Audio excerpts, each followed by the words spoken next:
Afternoon. Afternoon, brother. How's it going? Really good, man. Really good. How are you? Yeah, good, dude. Good. Happy to be creating this space again. And yeah, excited for the episode. Me too. Me too. So, do you want to introduce it? Yeah. So this idea came up about a week ago, 2 weeks ago. I remember I sent you a video. It's kind of one of those short videos that comes up on YouTube, and it was like Jocko Willink's. And he was talking about Miyamoto Musashi, who I've heard lots about, never read his book. And he was just going, like, reading through his principles, right? His life's principles. And he just read them out, didn't really like share perspective on them or anything. And I, like, as he was reading them, I just kept feeling into it. And I was just like, man, this would be a really cool thing to go through, like, go through each principle and also just talk about him as a man and like the time he grew up in and what his life was about and then give you some perspective on where he was coming from when he created these 21 principles that he lived his life by, right? And just kind of go from there. So a fun episode, but also some pretty deep shit in there, so I'm excited to go through it. And so I thought I would start with an introduction so everyone that's listening can kind of get an idea of who this guy was, and then we'll kind of go from there. So I put this together. So imagine a man who fights his first duel to the death at age 13 and wins. Now imagine he goes on to fight over 60 duels throughout his life and loses none, not one. That man was Miyamoto Musashi, right? And so he was a samurai. He was born in Japan in 1584. He came of age during one of the most violent and turbulent periods in the country's history, a time when the samurai code wasn't philosophy, but was survival. He fought in the Battle of Sekigahara at age 16, one of the largest and bloodiest battles in Japanese history, and obviously came through unscathed. But Musashi wasn't just a warrior, he was something rarer, a warrior and a thinker. After decades of combat, he retreated from the world, lived as a wandering ronin with no master, no clan, and no allegiance, but the truth as he understood it. He called this path Musha Shugyo, a warrior's pilgrimage, a life devoted entirely to mastery. In his final years, isolated in a cave, knowing that he was dying, he picked up a brush and wrote down everything he had learned. That work became the Book of Five Rings. I'm sure a lot of people have heard of this book. So this is one of the most studied texts on strategy, discipline, and the nature of conflict ever written. Today, we're just going to break down the 21 principles that Musashi left behind, his personal code, distilled from a lifetime of blood, solitude, and relentless self examination. These aren't motivational quotes, mind you. They are the hard won convictions of a man who tested every single one of them with his life. And so let's get into it. But before What we a get life. into it, insane, right? What a life. Dude, it's just like, you read stuff like that, and I'm super excited to, like, read that book. And you read stuff like that and it just kind of brings perspective. It's just like, we get caught up in our life today, like, oh my God, our life is so challenging and it's so hard. And it's like, dude, man, in comparison, dude, we're living on, clouds, dude, fluffy pillows, man, surrounded by padded walls, dude, like, and again, not everyone in this world, I understand. But again, as a collective, the average person compared to what it was back in the day, like, man, wow. Yeah, no one today would ever live a life like that No, anymore. no, not at all. And so very unique and very cool. And so let's get into it. So, principle number one, accept everything the way it is. You want to start on this one? I mean, yeah, it's something we've spoken about. Um, I think if you can really feel into it, it gives you a lot of peace. That's not to say you should just accept, things, that you have maybe the power to change. I think it's more so the things that are beyond your control, maybe Hmm. that he's referring to. Hmm.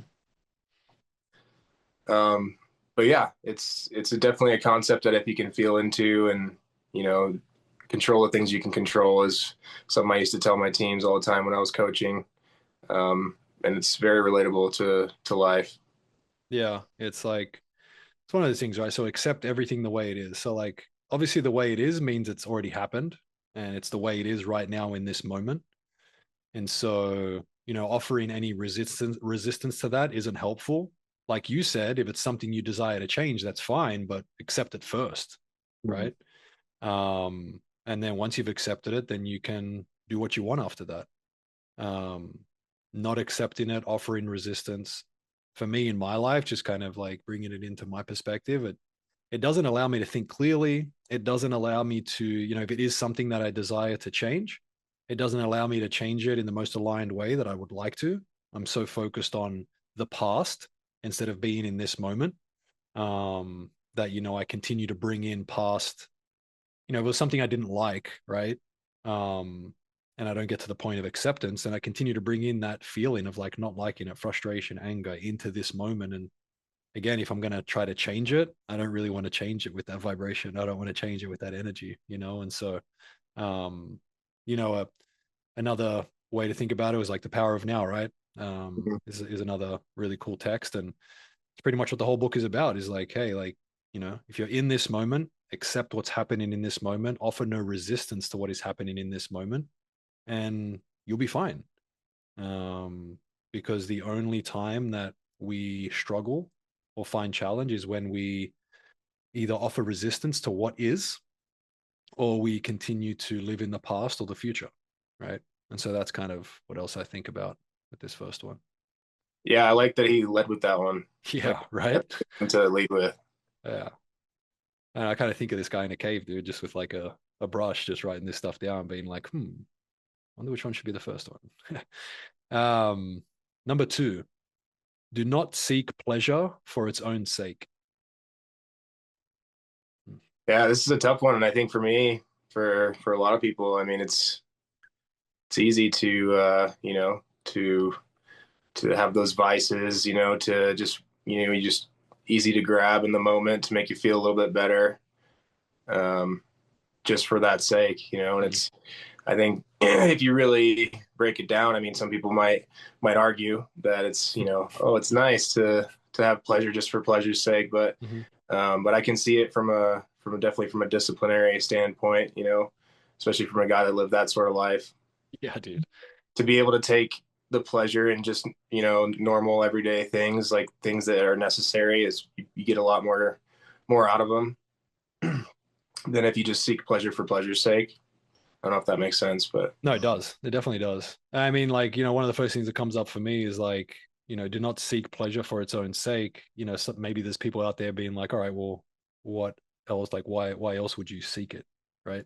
mm, And so what comes up for me for that question when I ask myself that question is based off my life experience. So it's like, it's not like I never just seek pleasure for pleasure's sake anymore, right? But I have continued to live the contrast of that, which is pretty much like attracting pleasurable things from an intention of like leading with my heart or from an intention of like um wanting to do the most serving thing, right? Like what is of most service in this moment, and then that leads me to like a pleasurable experience, compared to just, oh, like I know this thing's really going to feel good, so I'm just going to go over there just to feel good, right? mm, Something else that comes up is like, using experiences to feel good, perhaps because you're not able to achieve a moment of happiness just sitting here in this chair, right? And so creating a life of consistently chasing that feeling.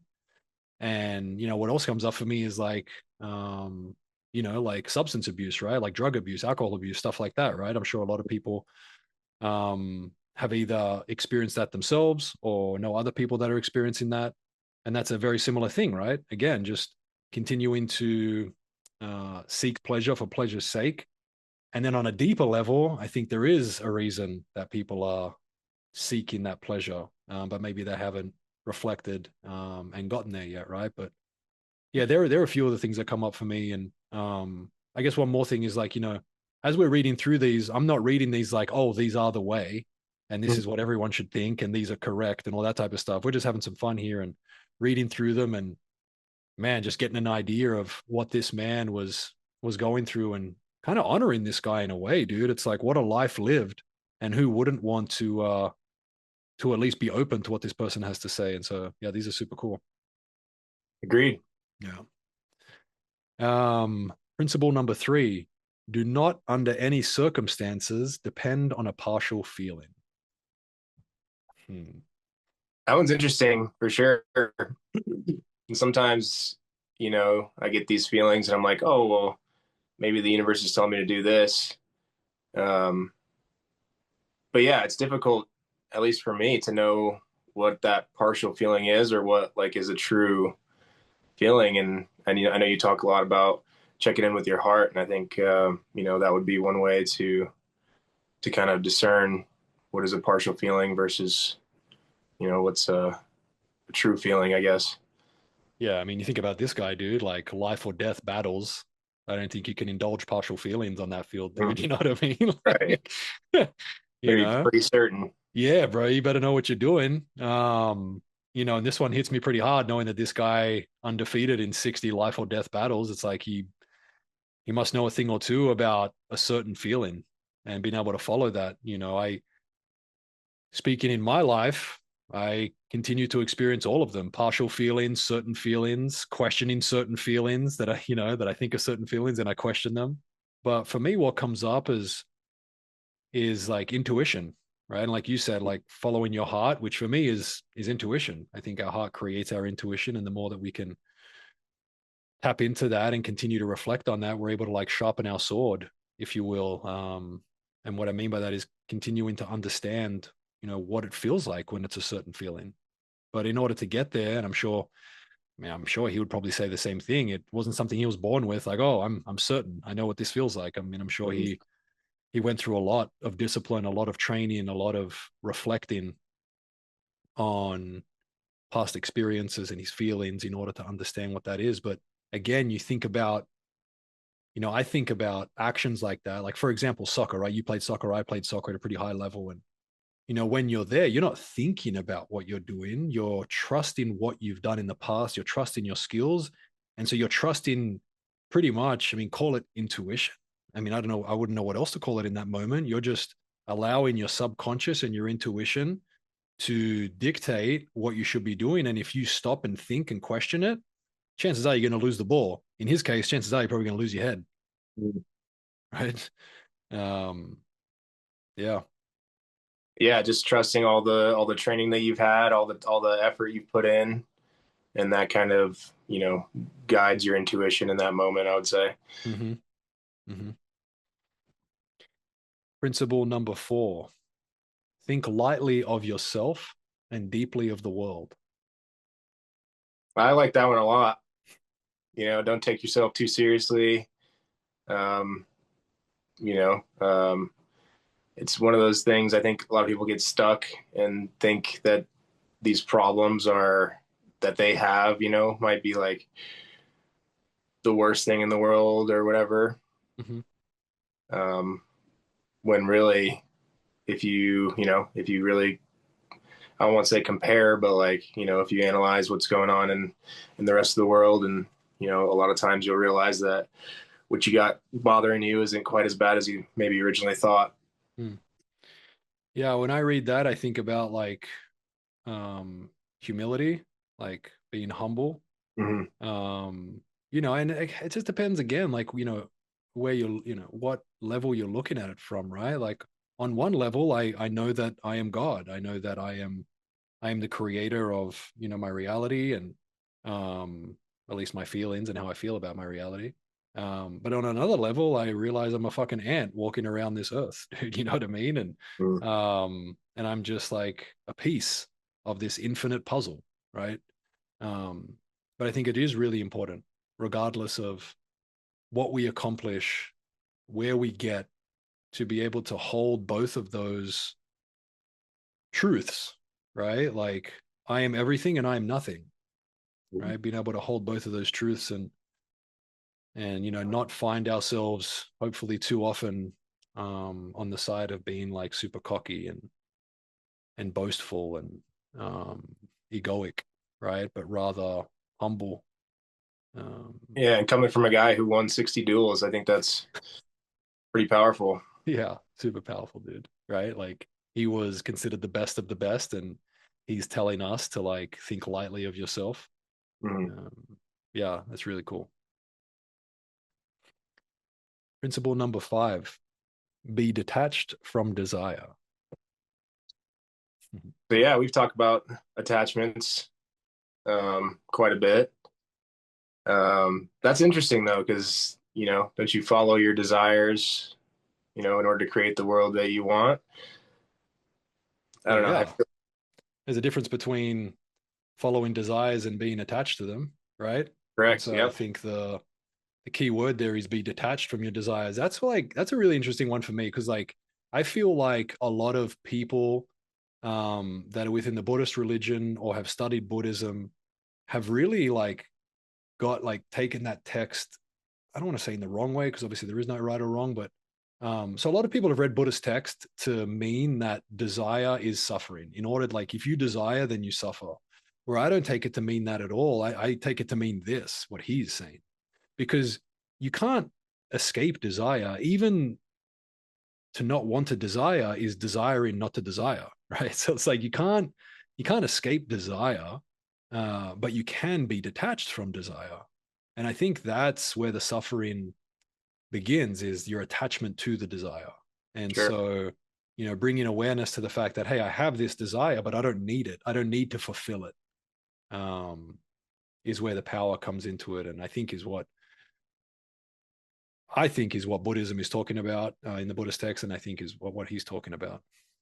Yeah. No, I agree. And if you're attached to the desire and you don't quite have it, then it just creates feelings of lack. Mm-hmm. And so, yeah, I like the way you broke that down. Yeah. Principle number 6: do not regret what you have done. Yeah, it Uh, kind of goes hand in hand with number one. yeah, I think about this guy like just again, like obviously if he didn't die, 60 other people did. Mhm. Um, and probably a lot more if he was fighting in wars and stuff like that, right? And so you could imagine, like, man, I mean, I can only imagine, I have no idea, but your ability to be able to be okay with that and again, not regret what you have done, that would be, man, that would be hard, dude. That would be hard. Yeah, you can't change the past. No, you can't. But again, it's like, it's one of those things where your mind starts to like grade regrets, right? Where it's just like, I've never killed anyone. I don't know what that would feel like. Killing 60 people is beyond my like what I could fathom, right?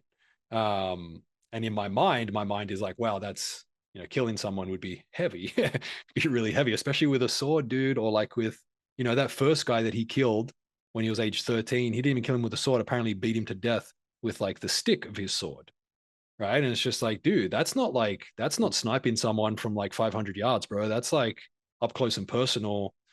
And I Mhm. just, that would be super interesting um, to think about. That's why I kind of love these principles because the first thing I do is kind of think about his perspective, and that blows my mind sometimes, man. I'm like, Sure wow, does. you know. Um, but yeah, like related to my life, regret doesn't serve me at all. And again, I understand that if I had his life, it would be the same thing. It wouldn't serve me at all. Um, but it's fun to kind of talk about. But I remember I used to have a huge regret in my life. Had to do with soccer and when I went overseas, and I just I was young and not in the right mind frame to be able to comprehend what was happening and deal with what was happening, and I had to go through that experience, which ultimately led me to be unsuccessful in my endeavors. Which later on reflecting, like a year later, I had a lot of regrets. And then later on in my life, got to a point where I was like, this is not serving me whatsoever, dude. And came to the realization of without that experience, I could not be aware of what I'm aware of now. And so having regrets about that experience makes no sense because I needed that experience in order to bring this awareness into my life. And I'm very thankful for the awareness, which means that I should be very thankful for the experience. And then since then, regret just hasn't been a part of my life, you know? Yeah, yeah, yeah. I kind of agree. I won't say I don't feel regret anymore, but I've tried as much as I can to feel into the idea of, everything happens for a reason and the universe has my back. And, if I trust my intuition and if I'm coming from the right place enough of the time, then, I shouldn't have to worry. And it's been great so far. Yeah. Yeah, obviously intention is key. I'm not sure if I'll ever feel regret again, but I haven't felt it in a very long time. And so it feels good. It's like, yeah, just doesn't, I don't see it being of service, but it was of service at one point, taught me a very, very important lesson. So I'm very grateful for it. Principle number 7, never be jealous. Man, if you were to tell my like 15-year-old self that, yeah, first of all, I would have denied it. Like I'm not jealous. I never get jealous. I don't get jealous. But yeah, I was crazy jealous. And now again, one of those things that just doesn't make sense, right? Um, but again, why would that be so important? Skews your perception of the world, skews the person you present to the world, doesn't allow you to be your authentic self. And again, this is just me speaking of how it affected my life. Um, Comes from a place of the illusion of not being enough. I mean, dude, it's one of those emotions that comes from all the places that it's just our illusions aren't true, you know? And so, Yeah, I know it's unfortunate, but I think a lot of people are just programmed to, when they see something or when they see somebody in a certain car, or when they drive past a house or whatever. I think I know it's true for me. I still sometimes find myself feeling those feelings where it's like you drive past this crazy, insane house and it's like, whoa, like, why can't I have that? Or, or you see someone in a nice car. But I think it's just a program, that a lot of people have, unfortunately. yeah. Yeah, I mean, and it's interesting too. Like you start to think about it, it's like it kind of rears its head into, wherever your awareness starts to go, right? Like even when you start to go down the path of like mindfulness and awareness and you start to like read, all of these teachers and stuff and can start to rear its head into that, like, oh man, like I wish I was as wise as him and all this craziness, dude. Um, but again, ultimately, just like regret is serving until it's not anymore, right? Once you've taken the lessons that it is there to teach you, um, then no longer serves you. But if it's still poking its head in, then obviously it's got more to teach us, right? Mhm. So bring awareness to that. What about for him? Never be jealous. I mean, yeah, I mean for me, like what comes up is like that just would not at any like moment be helpful to him, especially when he's dueling, of course, to be thinking about anything else besides that. But at the same time, I could imagine, right? Like if I had the skills to just kill anyone, and that's what I had like dedicated my life to. I mean, that just wouldn't be a smart thing, dude, to like be someone who was easily agitated. Mhm. You know what I mean? You just kill everyone. You just hurt everyone, and that's Yeah. and it's kind of like when you watch like the Karate Kid and stuff like that, right? All of these old masters are like, this is for defense. This isn't for attack. This isn't for ego. This isn't for anything. This is to defend the weak, um, and do the right thing with it, right? Mhm. Um, and so it seems like this guy was all about that, which is super cool. Principle number 8: never let yourself be saddened by a separation. Yeah, that goes back to the no attachments kind of principles. Mm-hmm. Kind of like you talking about like Buddhism, and really tough in today's day and age. You lose a pet, you lose a loved one, and man, it's hard to tell somebody that in the moment. You could also imagine someone who's literally the cause of many separations, Mhm. um, getting a lot of time to sit with that and think about that and feel into that, right? And if he wants to continue going forward, then he can't, or he feels like he can't do that, right? Like that's not something he can allow to affect him. Otherwise, he can't get the job done, perhaps. But yeah, dude, in our life, not even someone dying. I mean, separating like in a relationship, right? Like being in an intimate relationship with someone and you know, you moving on or they're moving on or whatever it is, like they're difficult situations, right? And I mean, I'm not here to say you should be sad or you shouldn't be sad. Again, I think all of these experiences have a lot to teach us, and I think sadness is just as beautiful as happiness. And um, but again, just kind of gives you an idea of the world that this guy was living in and what he felt like he had to do and had to discipline himself in order to survive. Because many other people didn't survive, and he was the cause of that. Yep. So I'm sure he learned a lot of lessons in that. But yeah, I can understand that. Principle number 9: resentment and complaint are appropriate neither for oneself or others. Pretty sick. Yeah. Right? I like Um, it. yeah, I like that a lot, dude. It's like, yeah, I mean, let's be honest, dude. Like, I used to be someone that would complain a lot. I used to be a victim, or I used to have a victim mentality, I should say. Uh, resentment, I think, came along with jealousy when I used to feel that, you know. And those things just, again, like taught me lessons, but no longer serving. Don't allow me to be my authentic self and my true self. And it seems like, I mean, there's kind of a pattern here with me. Like, it seems like a lot of these things that he's writing down, you know, again, have so many meanings. But I just keep coming back to the fact that this guy had to be in the moment, present, like aware, able to like execute, you know, with not anything else on his mind at all, dude. You know, he had to be able to trust his movements, trust his decisions, and all of these things would just be in the way of that, right?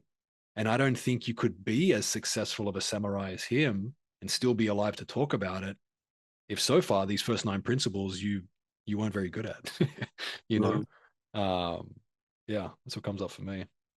Yeah, and I think the whole complaint thing, I think in today's society we love to commiserate, we love to bond over things, complain about the government or, what's, just certain decisions that are being made and how our tax dollars are being spent or I mean that's just the first example that comes to my mind. We love to bitch about it and it also kind of ties into to the other one that oh man, I guess just accepting everything the way it is, Mm-hmm.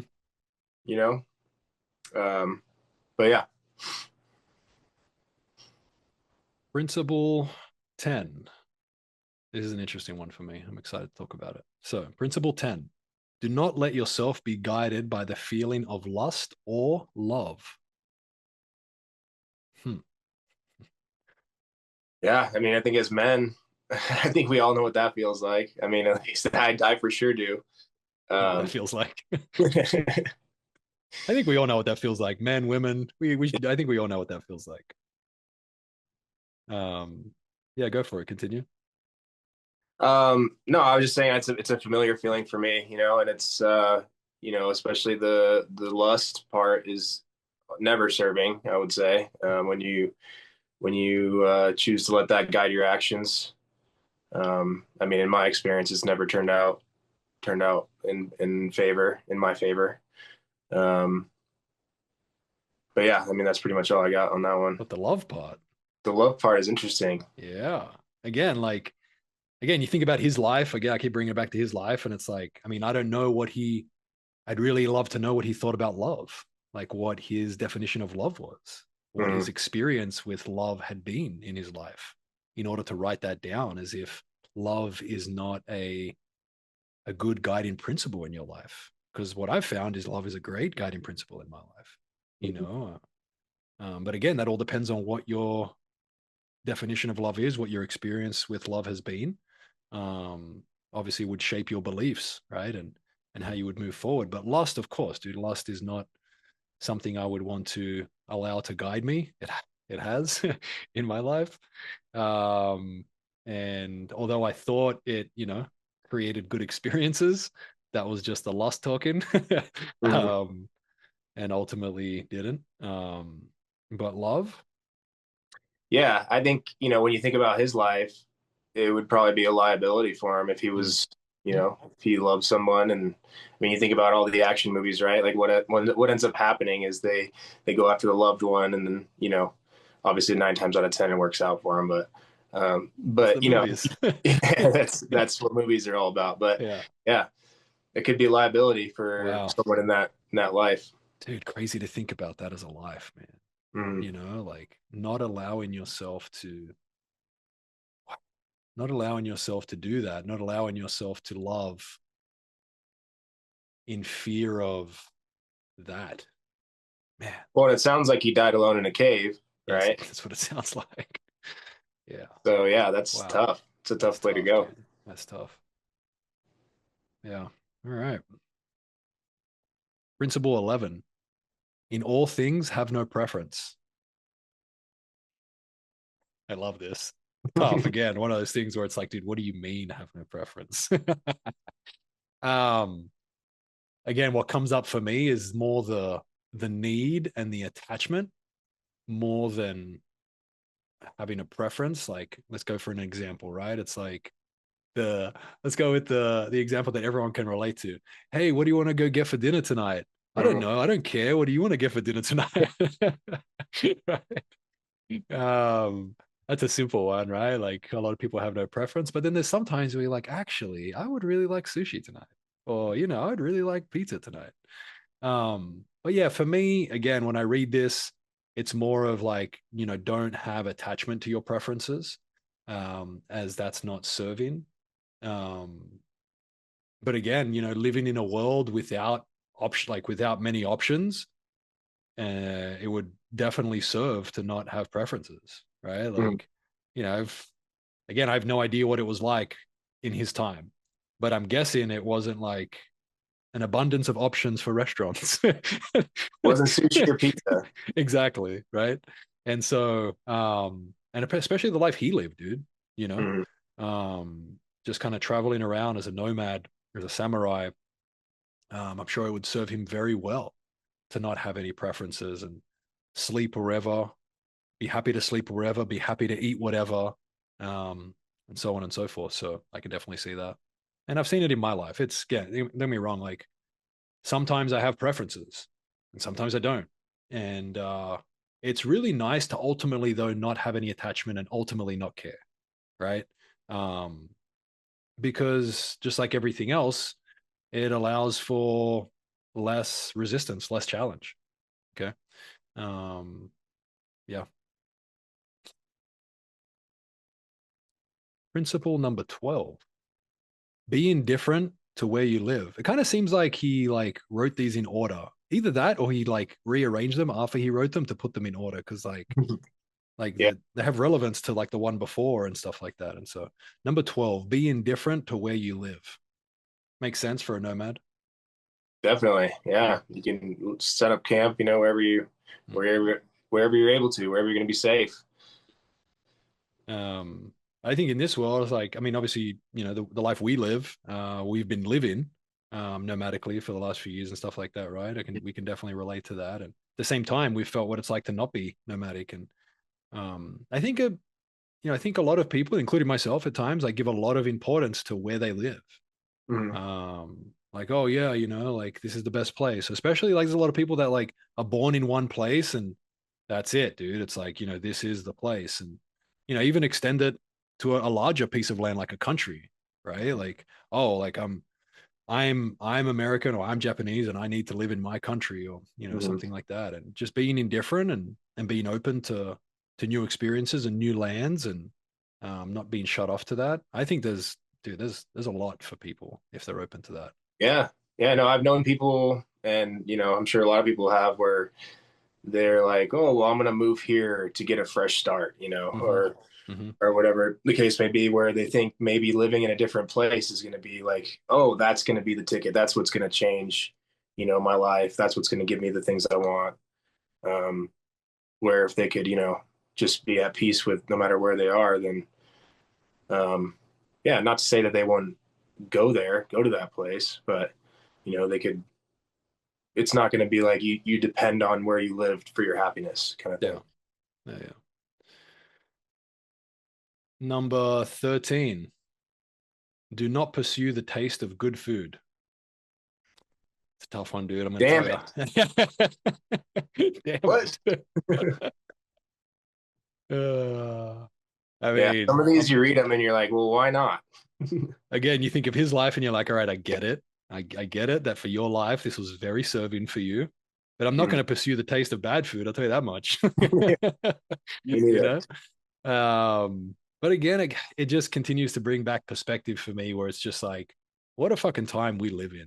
Where like, dude, we have insane amount of options. And eating bad food doesn't even make sense anymore because it's like, why would you when you have that many options? And again, I'm speaking for myself now. I understand that there are people throughout the world that don't have that many options. Um, but again, speaking from my perspective, it's like, dude, do not pursue the taste of good food. I don't care where you are and what options you have. I think everyone's pursuing the taste of like good food. And I think like the less options you have, no matter what you eat, it tastes good. Yeah.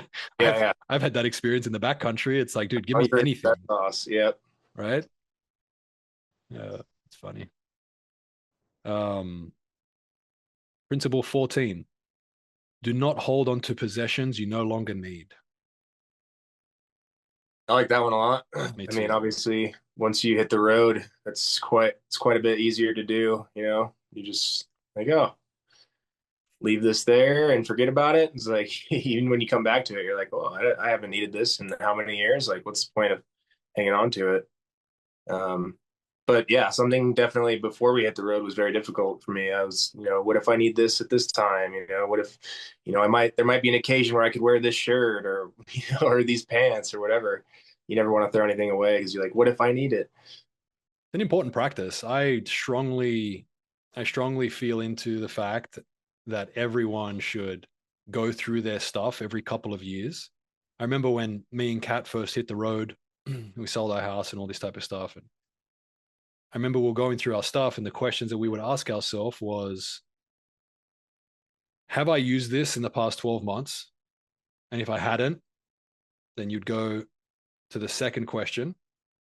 So if you had used it in the last 12 months, then you had reason to keep it.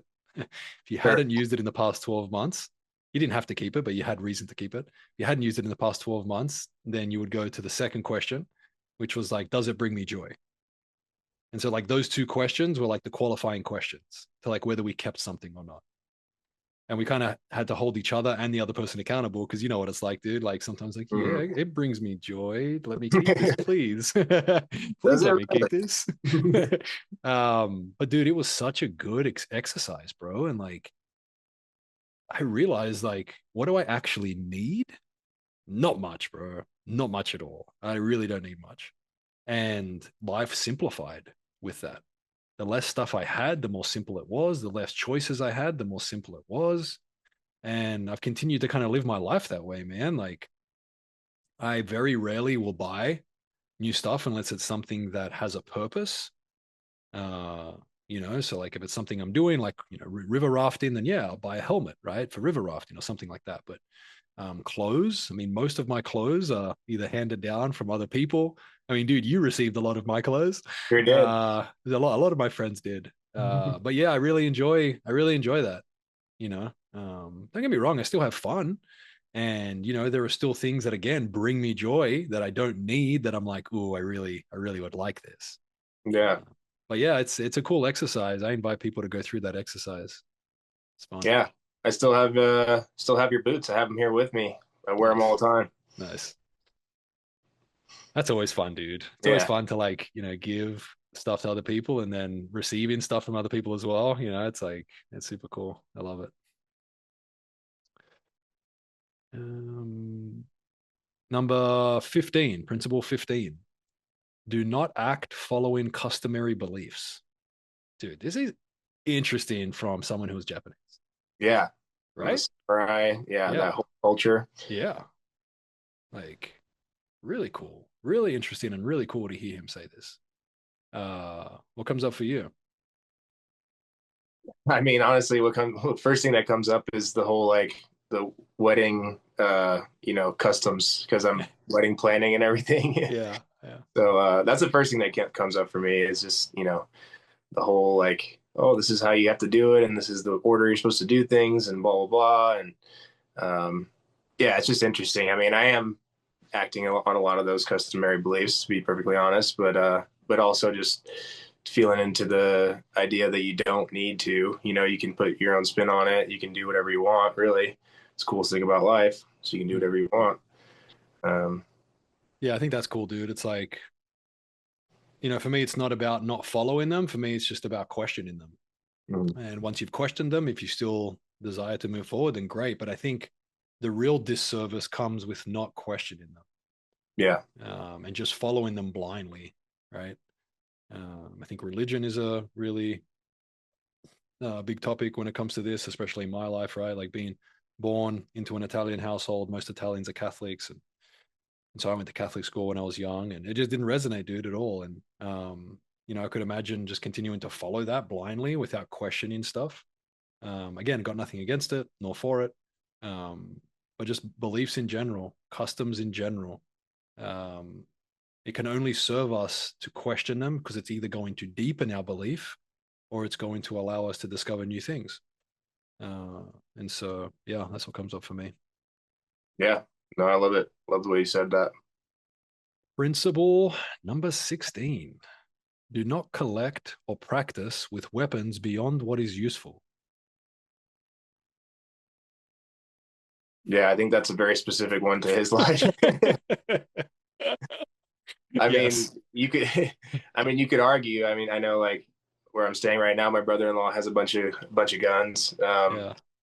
and but I mean, you could argue that they could be useful at some point. But again, if you're talking practically speaking, like year in year out, what does he use? His hunting rifle. Yeah.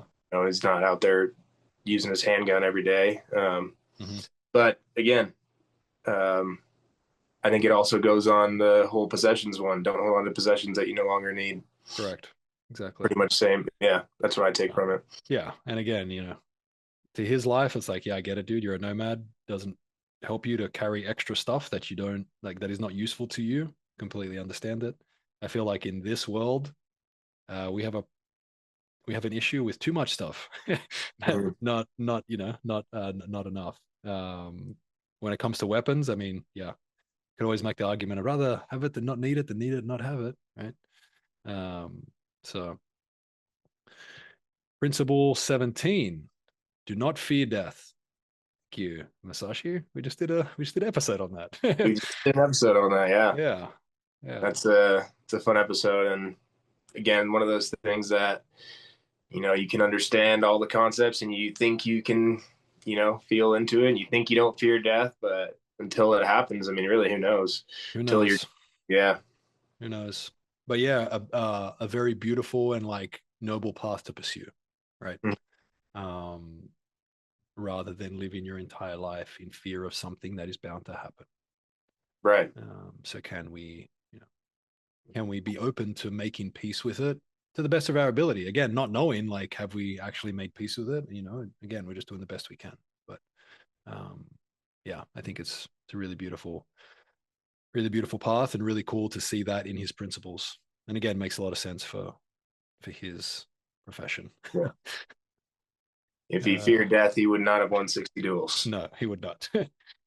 um, Dude, also like what would they call it um when they would kill themselves out of dishonor or something like Honorable death. Yeah, I don't know. senpai or I can't remember what they call it, but there's a word in Japanese for it. But even that, dude, every time I see that on like a movie or something like that, I'm like, could I do that, bro? Like, dude, like your your beliefs have to run deep. Like your beliefs on honor and whatever your beliefs are, but have to run deep, dude, for you to be able to do something like that. And wow, it Yeah, blows my mind every time I maybe see it. that's why he had the do not act on customary beliefs. Yeah, maybe he was just like, I'm good. I don't want to do that. Yeah, no thanks. Uh, yeah, that's a good point. Yeah. Um, Principle 18: do not seek to possess good for your old age. Goods. Do not seek to possess goods for your old age. But that's like saying don't. save for retirement, kind of. Yeah, pretty much. Pretty much. Yeah, I vibe with that, dude. It's like, bro, I think in this world that we live in, especially if you have a family, there's the idea of like, yeah, I want to create generational wealth and leave things for my family and my kids.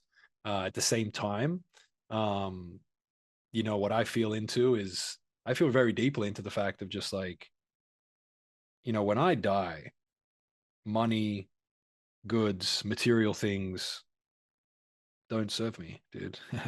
Mm, And so like what comes up for me is like, all right, well, if they're not important, then what is important? Right. I think that's a really beautiful thing that comes up for me based off this principle is the question of like, all right, obviously these things aren't important when I pass away, when I'm old. And so what is important? And I think that's a really beautiful question to ask ourselves.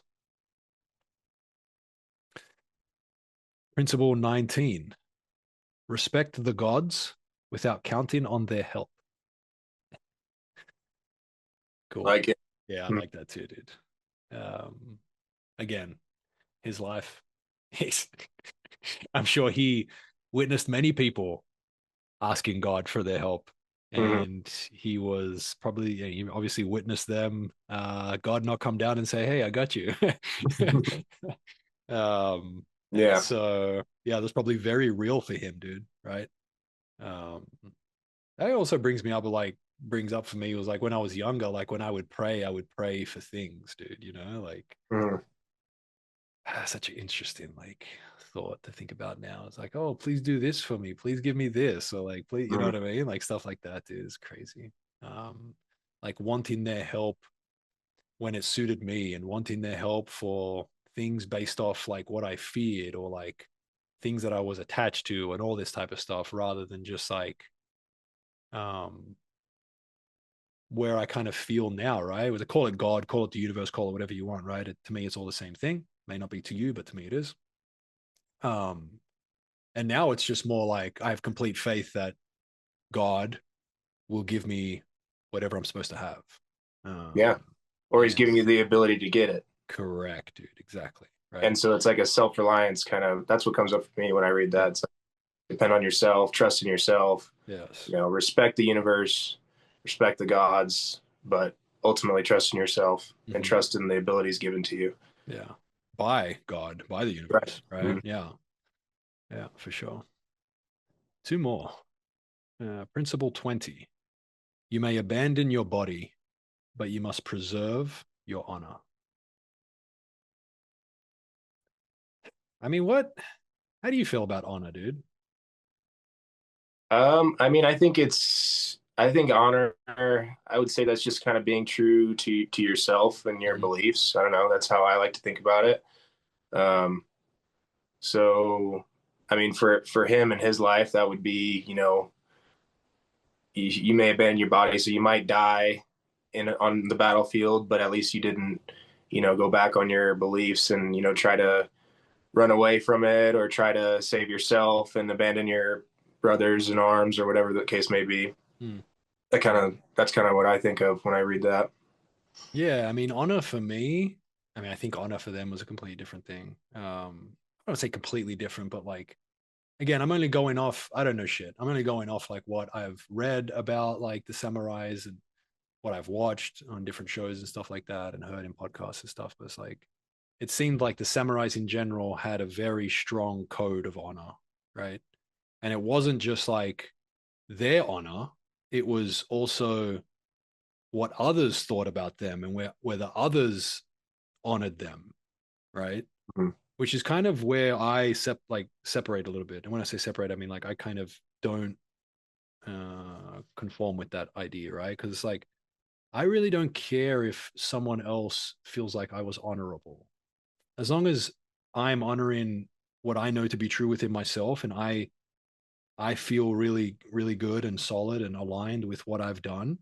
Someone else's beliefs of my honor really don't affect me that much. And I'm not saying they affected him, but I'm just kind of talking about the fact of just like, people that are a part of something or a part of a belief system or a part of, again, like samurais, for example, they have like a code, an idea of what certain things are and what honor is. And um, yeah, I mean, I think honor is a very beautiful thing. I think it our ability to honor ourselves and what we know to be true within ourselves is really important, but that doesn't always conform with what others think is honorable. you know I'm sure there was a lot of that, dude. Mhm. Within the samurai culture, I'm sure there was a lot of that. um but I think a lot of people just conformed, right? And I think going back to the other principle he had, don't conform. Yeah. I think it's super cool that he wrote that down. It allowed him the freedom to really do what he thought was best, Mhm. right? Last one, principle 21: never stray from the way. Cool. It's a little vague, but I think, yeah, I mean, I think I get it. I think, whatever you feel is the true path for you. And um, yeah, again, being true to yourself, like I said earlier, about honor, yeah, being true to yourself, being authentic. 100%. 100%. And like, what is the way? I mean, it's your way. Like, Hmm. what feels aligned to you, what feels, good to you, serving to you, so on and so forth. And, I think we all need to figure out our own way. Uh, I know that I know what it feels like when I'm off the path and when I'm off the way. Giving attention to that and redirecting and getting back on the path. But I mean, dude, all in all, super cool, man. Like, I just remember hearing those for the first time and just being like, dude, this guy is an interesting cat. And I'm really excited to finish reading the book and learn more about this guy and more about his life. But yeah, I just thought it'd be a super interesting thing to talk about. And I think I was correct. I think it was super interesting to kind of go into those topics and think about, how it correlated to his life, but also um, how it makes sense today in our world, in our lives. Right. And it's Yeah. interesting that a lot of them are pretty spot on, man. you know, Even now, even today. Uh, Yeah. so Yeah. it's No, it cool. was a great idea, man. I had fun. Yeah, awesome. Well, appreciate you, brother. And yeah, we'll connect again soon. Appreciate you, man. All right, later.